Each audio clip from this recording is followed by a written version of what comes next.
figure this out.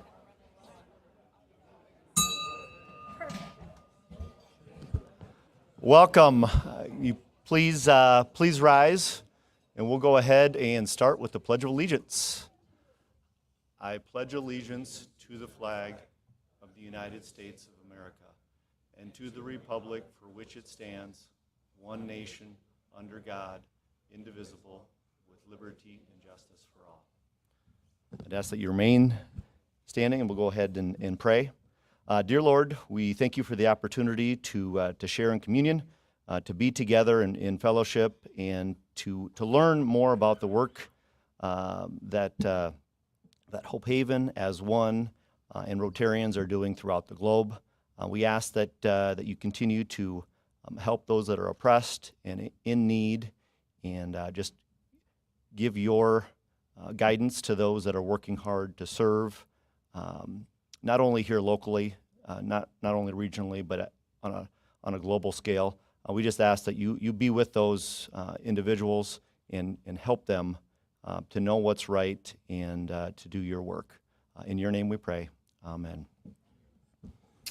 All right, you can be seated. We have another South Dakota spring day. One of these days we're going to wake up and it'll be summer.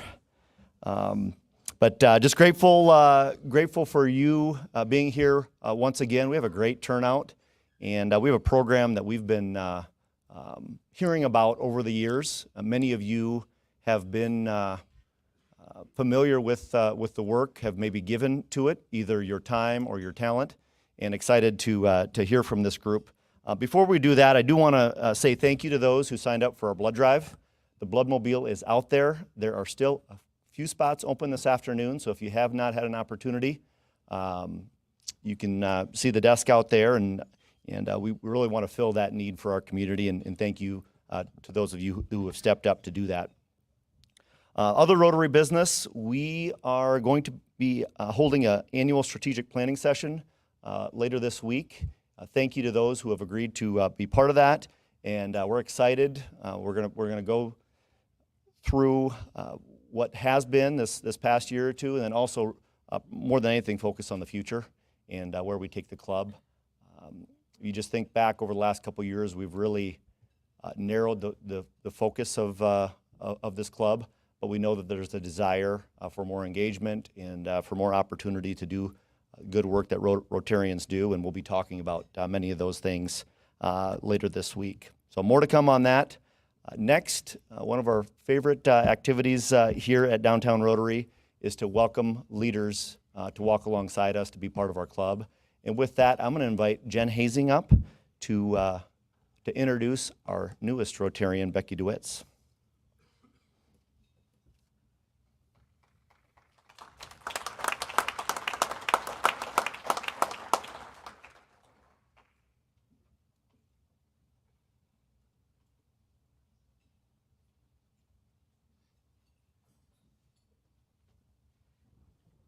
President Tony and fellow Rotarians, it's my pleasure to introduce you today to our newest member, Becky Dewitts.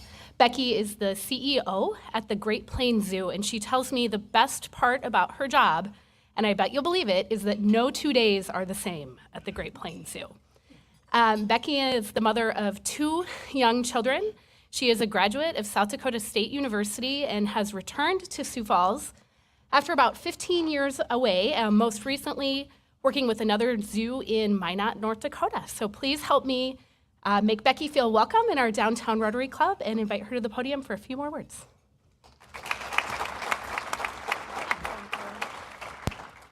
So I moved back here right at the height of the pandemic, which is the perfect time you want to relocate your family to a new community. And yet we're very grateful to be back in South Dakota. I grew up in South Dakota. I lived in Clear Lake as well as Fay, South Dakota. My dad's a minister, so we moved around quite a bit. And then I landed in North Dakota for 15 years and had the privilege to come back for a great zoo at the Great Plains Zoo. Very dynamic work life that I have. I'm just happy to be back in such a vibrant community that we have here in Sioux Falls, as well as really taking our zoo to the next level, because I have a lot of vision for what we can do with the zoo here in our own community. I'm excited to join Rotary because I do believe in service to your community, and volunteerism and getting involved in a service club I feel like is one of the most important aspects to have that service aspect in your own community. So thank you so much for welcoming me to the Rotary Club, and I'm excited to learn more. Thank you.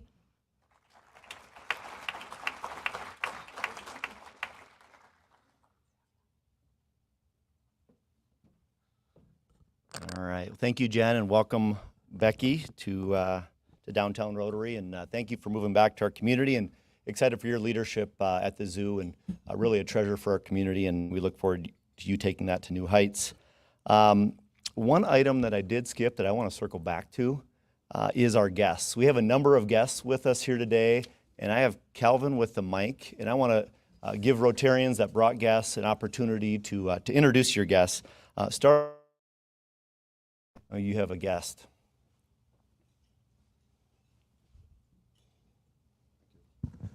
Thank you, Mr. President.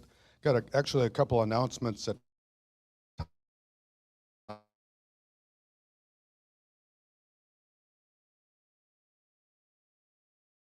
I'm sure not very interested in hearing.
Thank you, Steve. Welcome, Luke and Dr. Graber. And Dr. Graber, thank you for your service to our country.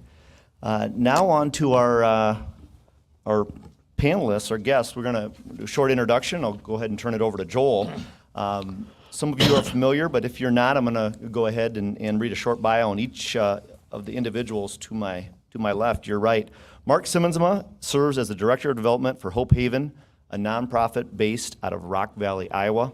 Since 1959, Hope Haven has grown to serve 15-plus communities in the Midwest and has delivered 130,000-plus wheelchairs to those in need across the globe.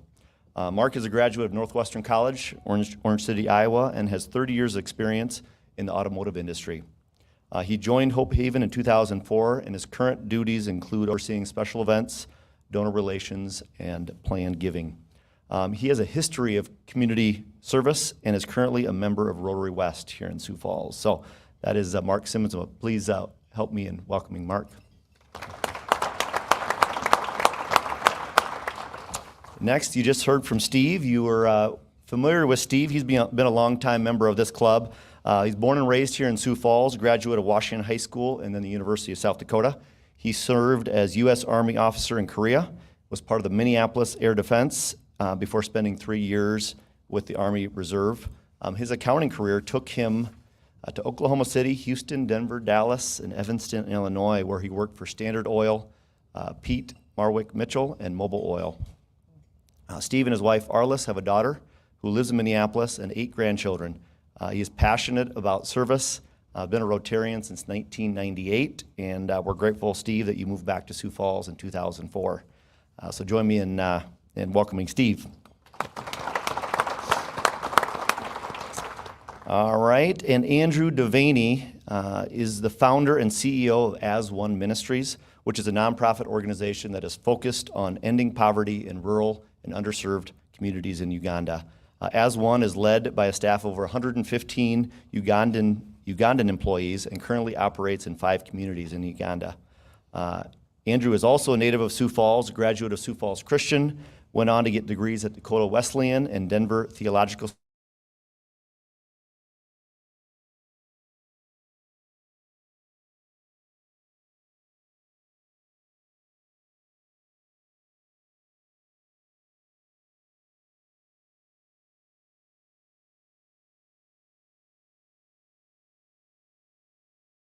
As we sit in this room every Monday, we do a really good job of looking at all of the things that are facing, Sioux Falls, as well as the state of South Dakota. But it sometimes is easy to forget just how large Rotary is internationally and the impact we can have.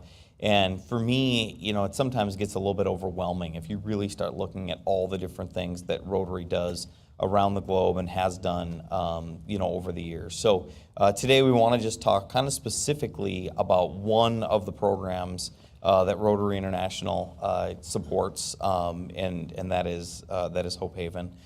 So we'll start, with you, Steve, for this group of Rotarians, over the last many years that you've been involved. Maybe just give them a little bit of an idea of the things that you've been involved with for Trips for Hope Haven, and maybe some of the things that you think would resonate with our audience. Okay, thank you. I want to start by saying I moved back to Sioux Falls in 2004 and joined the club. Dr. Mike Beckus was my sponsor. Thank you, Michael. And come every Monday. And in 2009, I came to Rotary on a Monday, and I sat down next to a gentleman, and I said, "Hi, I'm Steve Sikorsky." He said, "Hi, I'm Dwayne Walk. You want to go to Romania?" That was the first thing he ever said to me. So now I've been around, many of you have heard that story, but I've been around the world many times with Dwayne, and Dwayne got me started going on trips with Rotarians to Romania. I've been 14 times. Mark and I are going again in 2 weeks from yesterday to see what the current status is over there in Romania and what's going on with the Ukrainians that have come across the border to escape that terrible war. So Hope Haven has done wonderful, wonderful work in Romania. I've only been in Romania and Vietnam, but many of you in the room here have been on distribution trips where Rotary has raised the money and given the money to Hope Haven along with donations from other folks all over South Dakota and northwestern Iowa. And Mark can talk about that, but then we go to places that give wheelchairs to people who need mobility. And a recent study has shown that there's 27 million people in the world that need mobility with wheelchairs that do not have the money to afford one. So Rotary's involved with raising the money and helping Hope Haven do the programs that they do all over the world. Good, thank you, Steve. Mark, kind of to build off of Steve's conversation, tell the group, again, before I started preparing for this, knew very little about Hope Haven and the organization and things like that. So give the group an overview of kind of how the organization works, what they do, what your role is. Well, Hope Haven is a large organization located in Rock Valley, Iowa. We currently are in about 35 communities. We offer services for adults and kids with disabilities. We offer respite care, we have waiver homes, we offer community-based employment services, day-hab services, mental health services. It goes on and on. Our budget annually is around $50 million. We probably have around 800 employees, full and part-time. So that's basically what Hope Haven is. What makes us unique in the wheelchair industry is the fact that we deal with people with disabilities 24 hours a day, 7 days a week. There's nobody else out there in that role like us doing wheelchairs. And the wheelchairs came by as kind of an accident from a board member years ago, and it's a long story, but basically he came back after he went on a mission trip to see his daughter in the Dominican Republic and challenged us to provide a wheelchair for a young lady he came across. Shortly after that, Romania fell with Ceausescu and communism. We were asked to go in there to look at the orphanages to try to help them with the problem, because the orphanage problem in Romania was huge at that time. But we saw a need for wheelchairs while we were there, and having just fresh in our minds our experience in the Dominican Republic, we decided at that time to start collecting wheelchairs. A few years ago, Sioux Falls became the hub of that. We've been involved at the state pen here since about 1994. Started at the old farm, and most of you maybe don't even remember that they had a farm at one point, and I believe that was northwest of town. And that's where we got started in the shop building wheelchairs there. So today, if you want me to keep going, we've got a pediatric wheelchair that we manufacture. That was manufactured or designed by students at Dork College and Sioux Center. That's our hub, or that's our mainstay program for kids. We have several collection sites around the country where people collect wheelchairs. We bring them back. We have 7 or 8 shops that remanufacture wheelchairs. We have the 2 prison shops, Sioux Falls and in Springfield, that help us with the wheelchair manufacturing. And our goal is just to work with people to provide the opportunity to get mobility. And we don't want that to cost the end user any money, so we look for sponsors. And Rotary's really been huge with us, really quickly. Good, thank you. Okay, Andrew, talk to us a little bit about how you came to start As One Ministries and kind of what your interaction is with the group.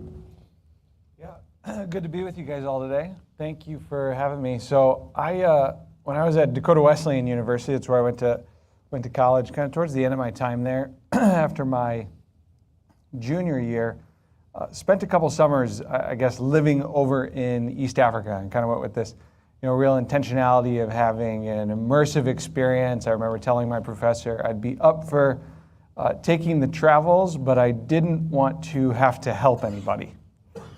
And I think I had a little bit of cynicism at the time of oftentimes when our desire to help can have unintended consequences of harming people.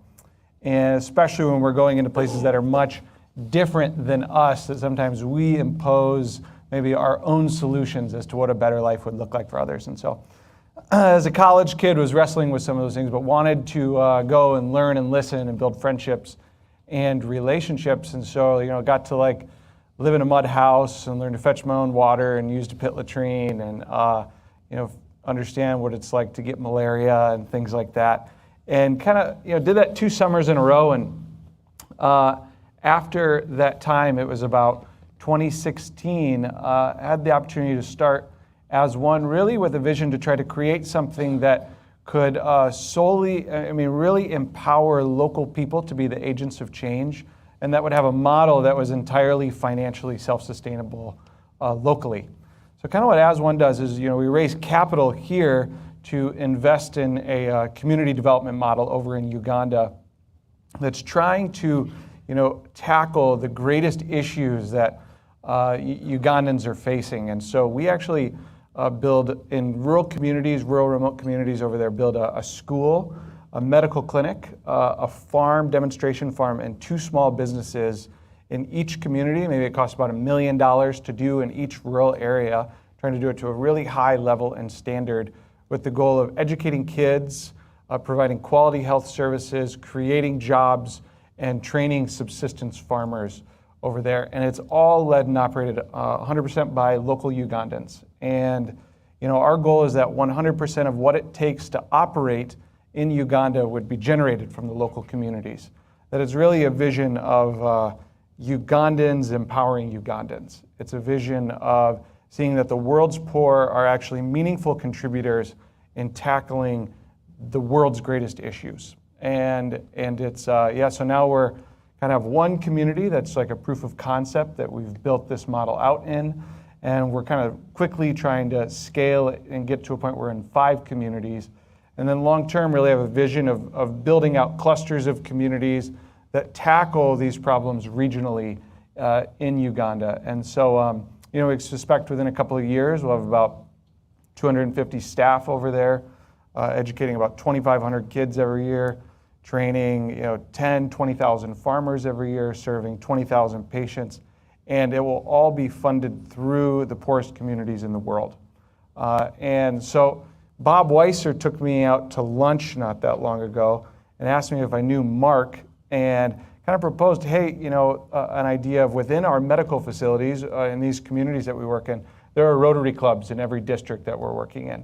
And in one of them, could we work together to be able to provide wheelchairs through our medical facility? It's a facility operated by all Ugandan staff, all Ugandan certified clinicians, nurses, midwives, and we could work with kind of the local district, sub-county, and particularly with Rotary here and there to kind of collaborate on the project. And so actually our team's already kind of at work visiting different sub-counties, doing measurements for individuals for their wheelchairs. And in Uganda, I've actually kind of spent a fair amount of time with people with special needs. And there are about 0 resources made available through the local government, through any type of aid, unless there's some type of charitable organization. And so, know many people personally who would love to have access to greater mobility that don't. So it's a real honor for our team locally to kind of get involved with Rotary, continue to expand our network, and then really excited about the opportunity to serve kind of in a new capacity for us through this partnership. So, yeah. Great. Well, just a great example, as I've kind of been talking to these 3 gentlemen, of how things that don't, you wouldn't really ever, expect to have synergies, really do between, Rotary, raising the money, and Hope Haven having the resources that they do, and then having a partner, in Uganda that can help with that. So really, really exciting to see just how much traction that we can get as a combined entity. So there's a trip coming up. Steve and Mark, you guys are heading out of the country here.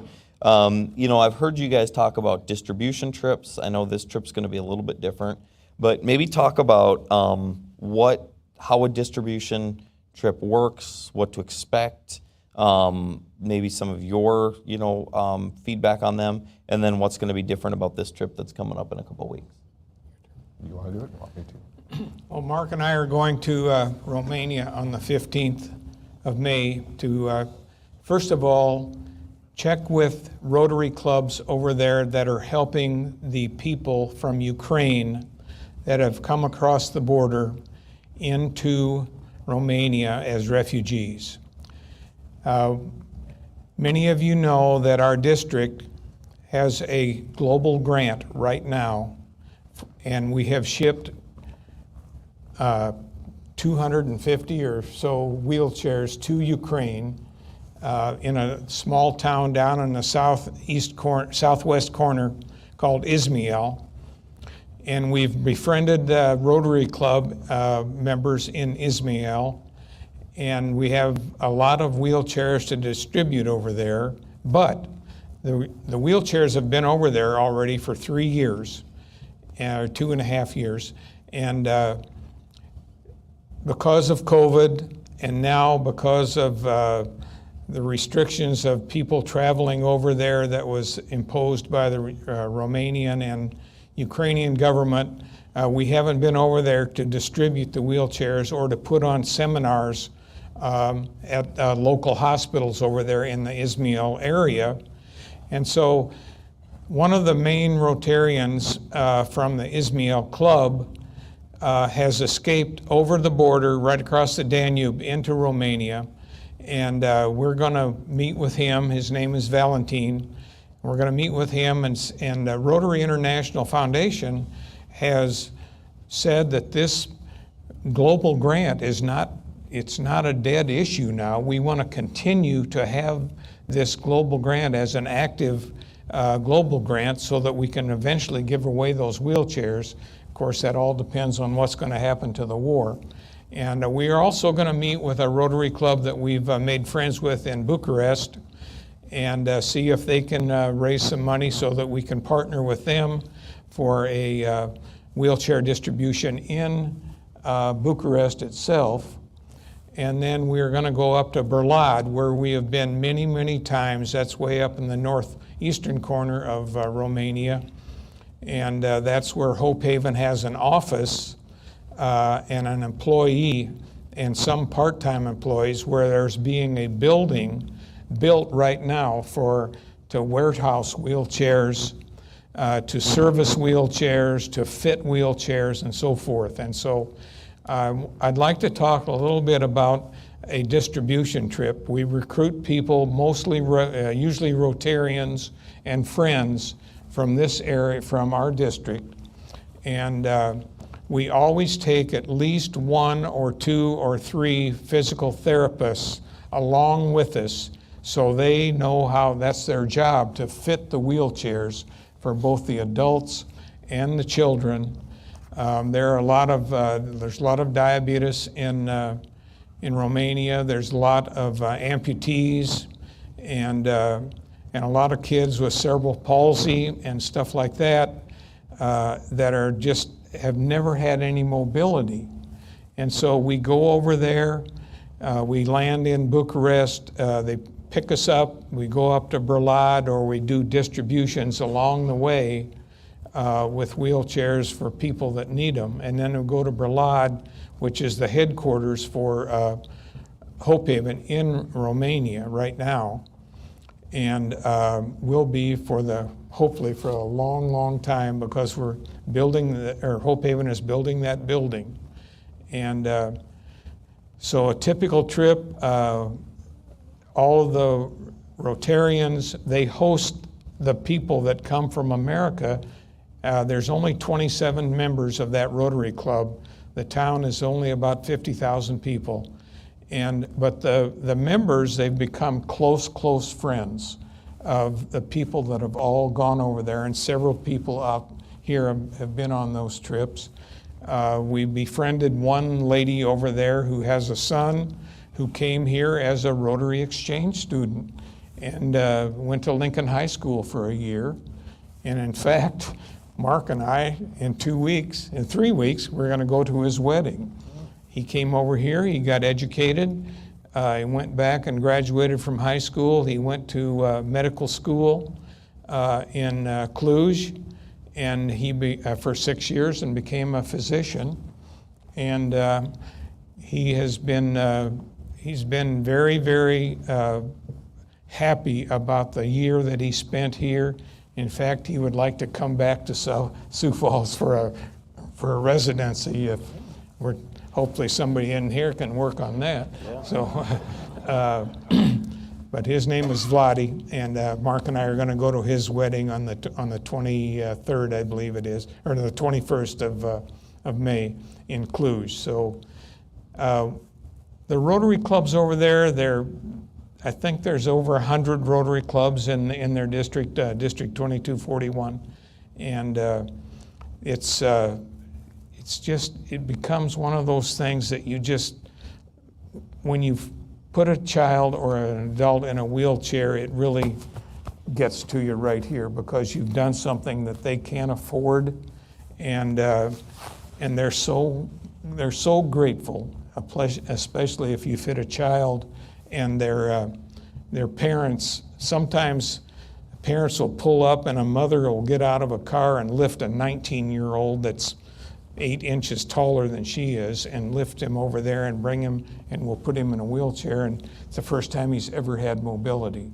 So I did want to add that I looked on the Rotary app this morning. There are 154 Rotary clubs in Uganda, which is, I could not believe, 154 in that country. It's a small country. It's about the same geographical size as like Oregon, but it's about 46 million people. And yeah, Oregon's 4 million. So it's remarkable. I think one of the second fastest growing country in the world. So there's a lot of people. But yeah, they're active. In our group in our district, they already got their money raised. They're ready to rock and roll with the project. Good. So That's great. yeah, pretty So cool. that'll be a great project. But I encourage everybody to go on a distribution trip, because it's a lot of fun.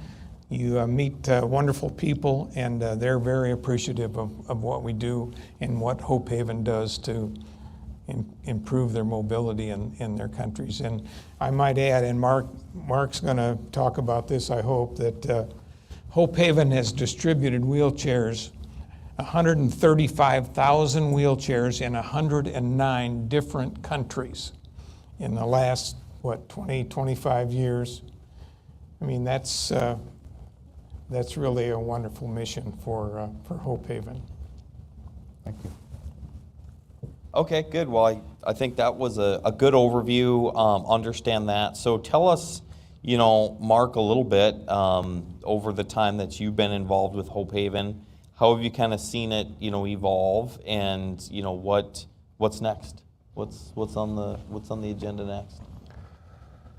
I'm going to talk from a Rotary aspect. In 2005 is when I started.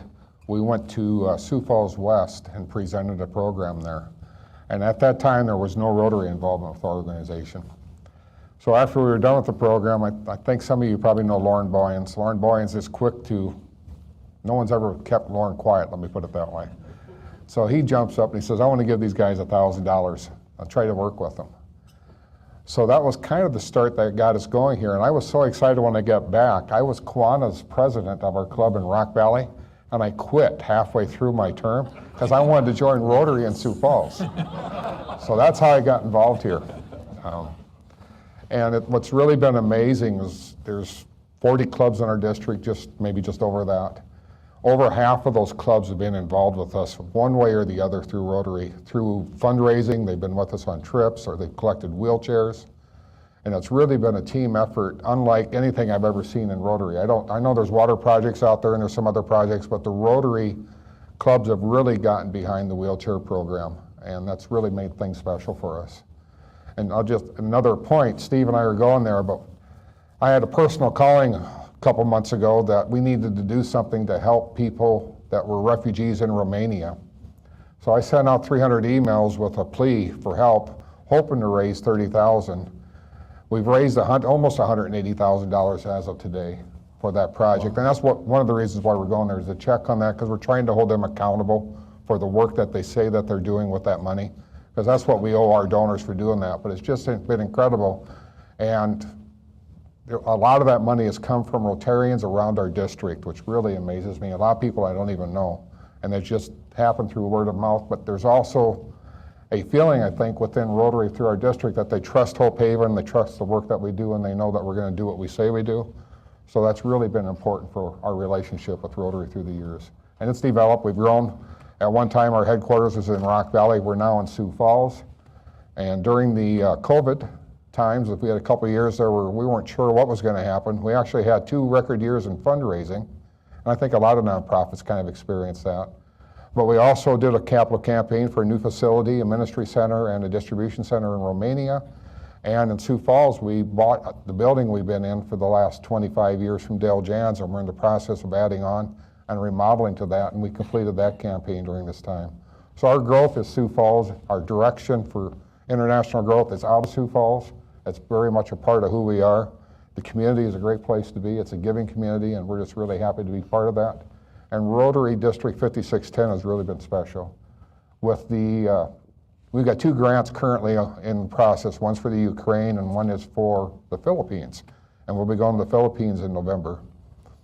To date, with those 2 grants, our district has given us, for our wheelchairs, about $600,000, which is pretty amazing. And we have a district in California doing that. I've got partners that I work with in Canada. We got partners in Oregon, partners in Wisconsin that work. So our total Rotary gifts through international grants are probably approaching about $2 million to date. So Rotary is important to who we are and where we're going. So. Great. Well, great information. To kind of circle back to you, Andrew, as Steve and Mark have talked, about Romania and Ukraine and things like that. I'm excited about, the opportunity in Uganda and, the knowledge that you bring and that your organization brings. But, why Uganda? Why did that stick out in your mind? How did you get involved in that? And I know you had talked about, some of the needs there, but what specifically do you think you can share with Rotarians about Uganda that you've learned that we maybe don't know?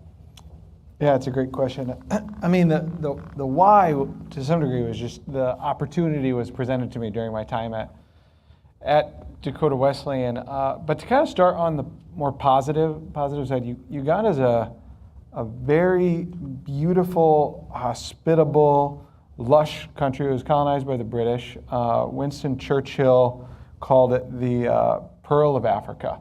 So, and you find that the people there are some of the warmest, loving, most welcoming people. So they're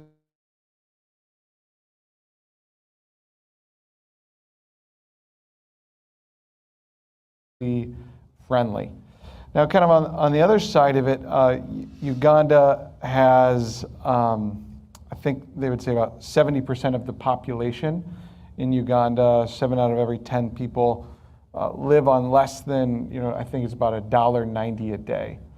So according to like the World Bank would be considered, extreme poverty.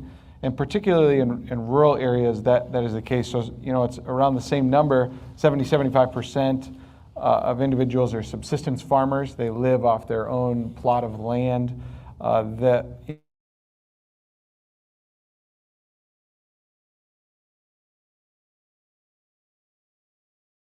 human resources, which in essence just means there isn't access to medical professionals or medical facilities in rural areas.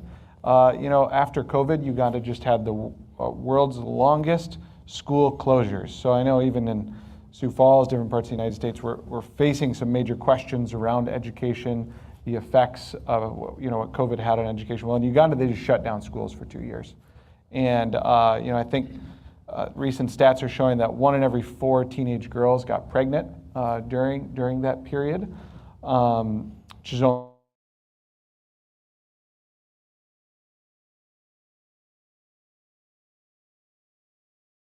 automatically advance them to future grades.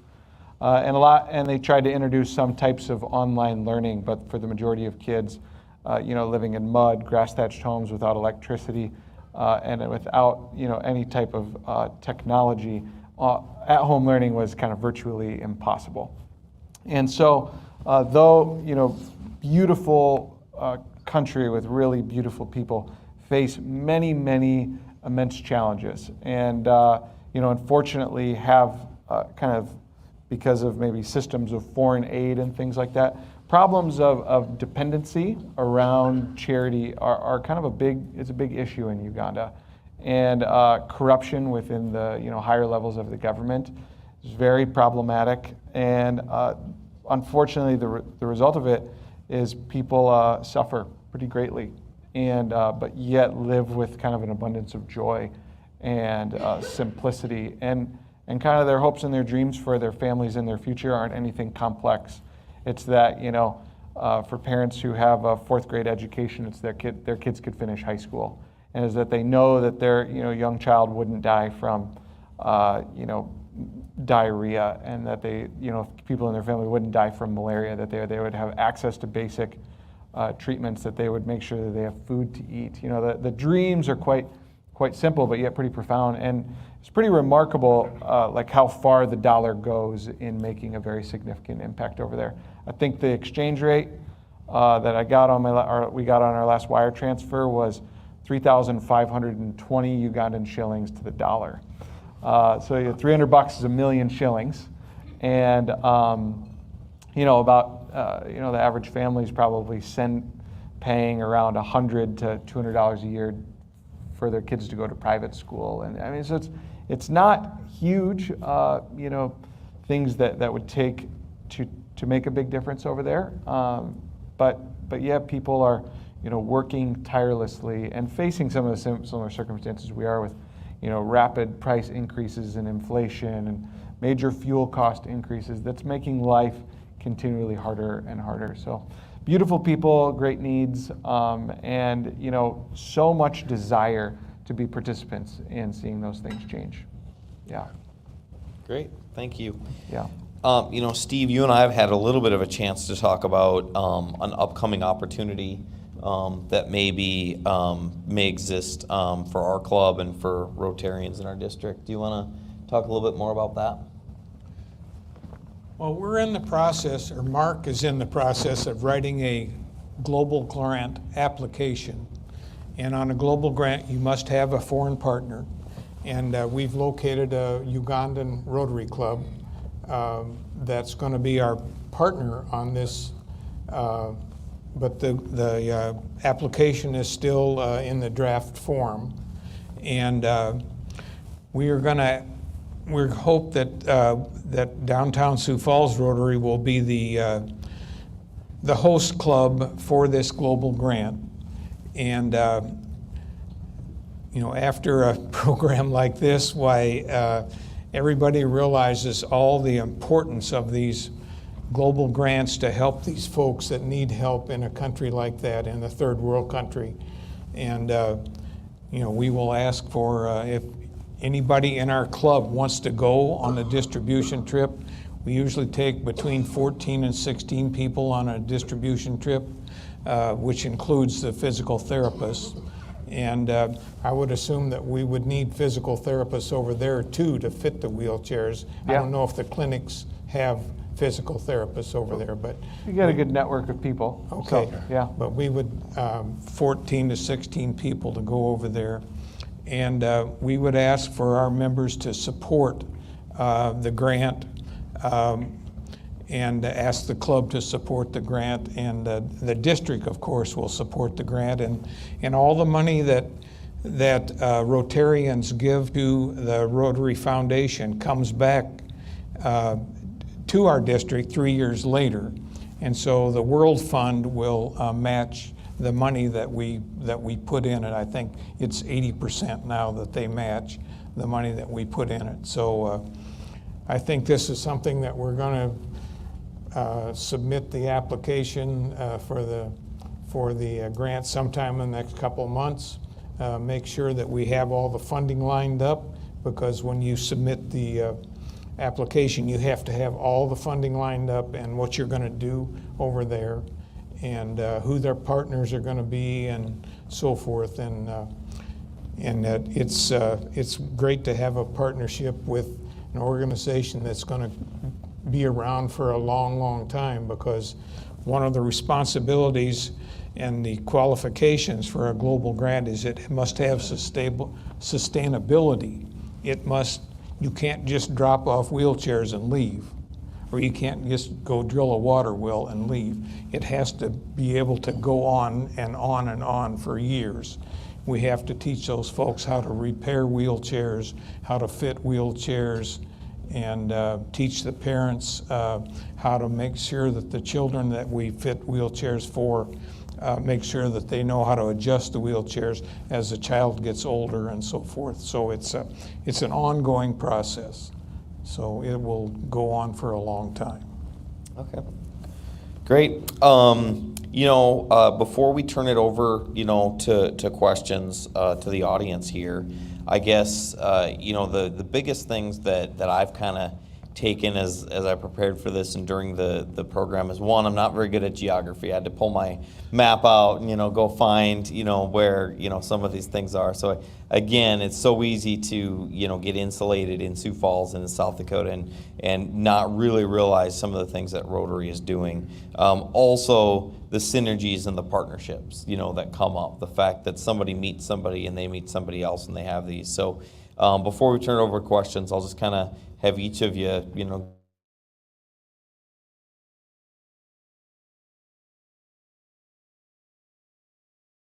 process, how you've seen those partnerships kind of continue to do great things throughout the world. Want me to go? Okay. One of the things I like about Rotary is it's service above self. And unfortunately, there's a lot of people that get involved with Rotary that never actually are able to have the opportunity to provide service above self inside a Rotary. They come and they go fairly fast. The people that really experience that are the ones that have been with Rotary for a long time and have the opportunities to take part on our projects, our service projects we do around our communities, the ones in our district. Then if you're really lucky and fortunate to go on an international distribution trip. And for me, we're working with people that have nothing. They have absolutely nothing to work with. They don't have any money. They can't afford to buy a wheelchair. They wonder where their next meal is going to come from. They get sick, they probably will die. So we have an opportunity to come in with a wheelchair, and it's just a small thing. It's really not that big of a deal. And in the United States, Dwayne likes to say that people with wheelchairs get confined to a wheelchair when they have a disability happen. For us, it's a way of giving freedom to people with wheelchairs. It brings dignity, and it gives an opportunity for change in their lives, and it empowers them to be able to do things that they could maybe never do on their own. Their parents don't have to carry them anymore. They can get out in the community, they can go to school, they can go to church, they can work. So the wheelchair empowers people to do a lot of different things. And just a little story with you, we run into a lot of different things. We were in Vietnam a few years ago, and if you ever go to Vietnam, you'll have what they call a government agent with you, basically to spy on you to make sure you're not doing anything wrong. I started a project with a couple of Christian schools in Northwest Iowa. One was a kindergarten class, and this kindergarten class went to the mall and they did Christmas carols. Then after they were done with the Christmas carols, they carried a little can around and asked people for money. And they raised probably $500 or $600 for this project, but that was just kindergartners. Then we had a grade school get involved, and they raised quite a bit of the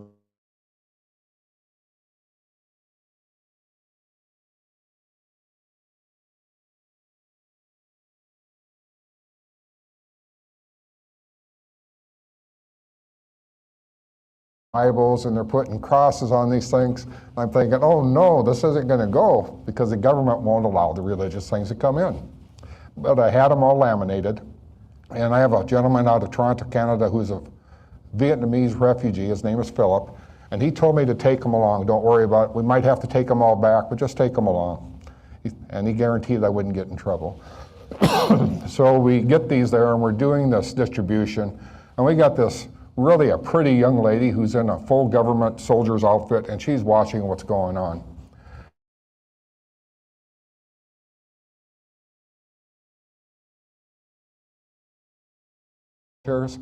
So they could see the results of the work that they put in to get the wheelchair sponsored. And we're giving these posters to these kids, and then these kids don't want to give them back. They want to keep them. So then we just decided to let them keep them. And this gal comes up to Philip, and she's just irate as I can't believe. And I have no idea what they talked about. But they were yelling at each other. But the amazing thing is, I don't know what was said. I never did ask Philip what happened with that. But by the end of the day, this young soldier girl had a Hope Haven cap on. She was helping us with the wheelchair journey.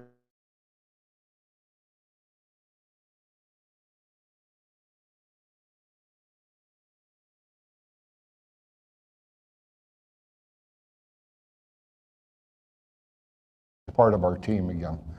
So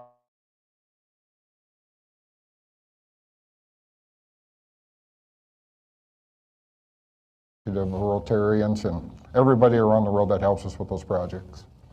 And Mark told me about the first time they went to Romania. They went to a nursing home, a 2 or 3 story nursing home that did not have an elevator. And Hope Haven and the Rotarians built a ramp up to the 2nd floor because the residents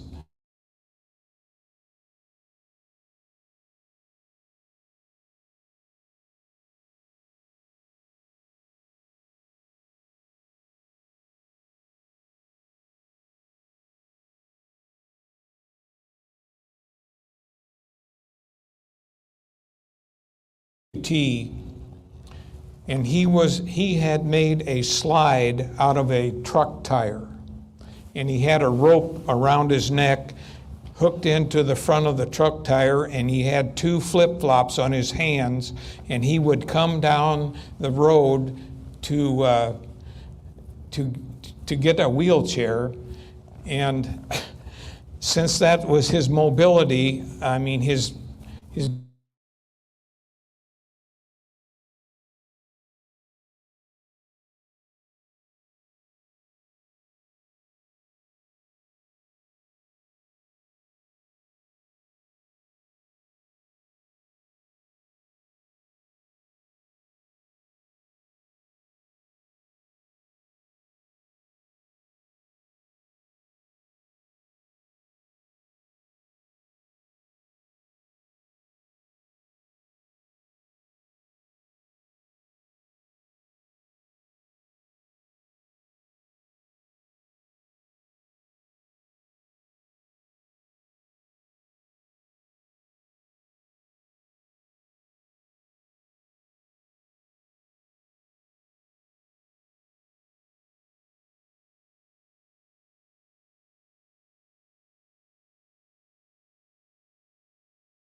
community that doesn't necessarily have voice, and to be able to create kind of a different future for himself. He also brought me into his room and showed me his 800 certificates of all the different programs he had been through. But it's like that wheelchair's changed his life, and so I know how powerful that can be for an individual. So it's really exciting to be a part of. Any questions from the audience?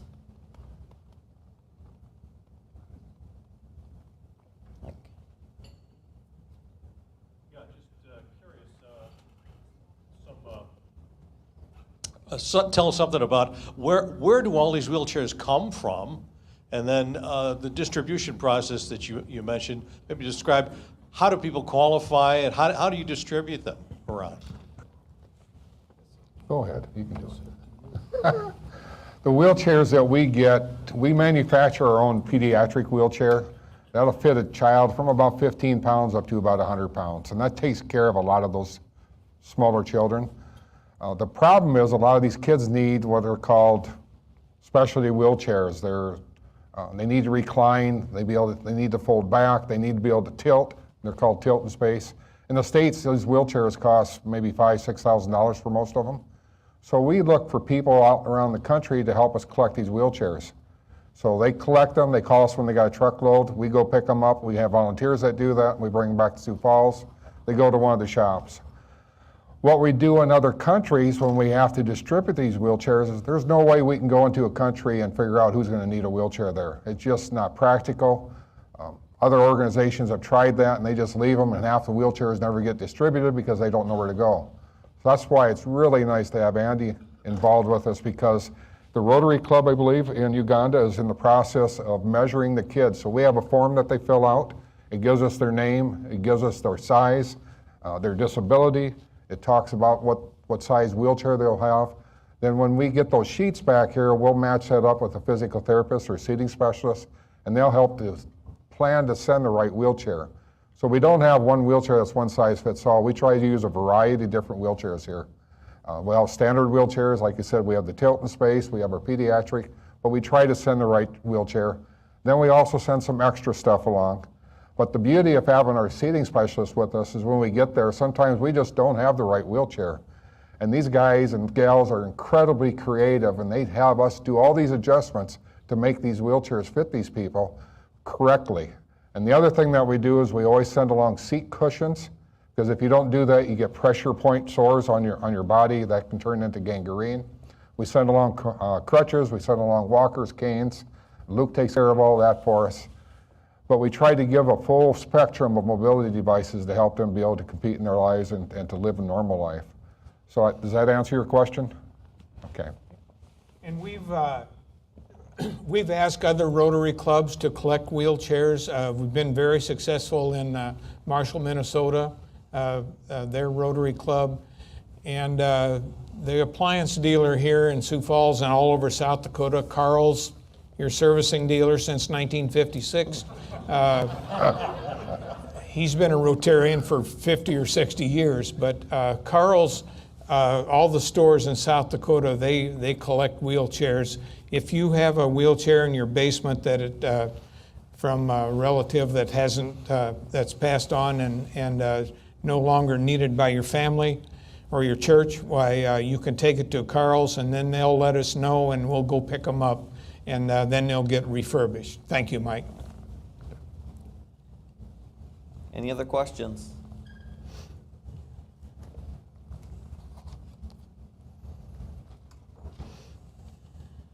Well, I don't have a question, it's more of a reflection, I guess. I was honored to make a couple of trips with Hope Haven, and get a little emotional talk about it. When we visited the nursing home, it became very apparent that a lot of these adults that were bedridden had been there their whole lives. They'd never been out of the bed. They'd never gone anywhere else except their hospital room or their bed. And putting them in something like a wheelchair was an unbelievable exponential explosion for them as far as getting out and getting around and exploring what they could do with their lives, even though some of them were quite old. And I also remember the CP folks that a lot of them were adults, and they'd been in bed for so long that their joints were frozen, and how we would have to just manually try to bend them so we could get them in a wheelchair, and how much pain they were going through. But at the same time, tears running down their cheeks, they had big smiles on their faces because they were finally getting out of bed. But those are the things that I think it's hard for us to understand. It's hard for us to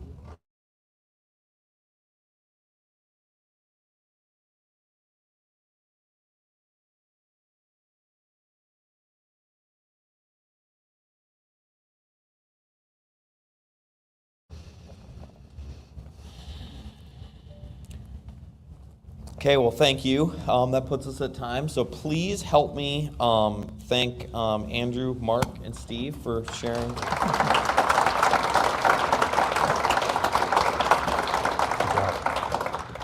you, Joel, for moderating the Conversation, and thank you, Andrew, Mark, and Steve, for your passion. Really exemplify what it means to be a Rotarian, and I know it warms the heart of a lot of Rotarians here, and thank you for the work that you do here. I'm guessing these guys will stick around if you have any other questions or you want to know how to get involved or to give back. But just as Rotarian, and we do a percentage of your membership dues go to the work of Rotary International. So we are giving back, and there's more opportunity to give back in a bigger way. And these guys are doing it, and it's great to see that partnership. So we're going to focus locally here next week. We're going to talk about affordability and some of the housing challenges that we're facing here locally. We have Jeff Nelson as well as Joan Costello here next Monday to talk about that. In the interim, have a great week, and we'll see you next Monday. Thanks.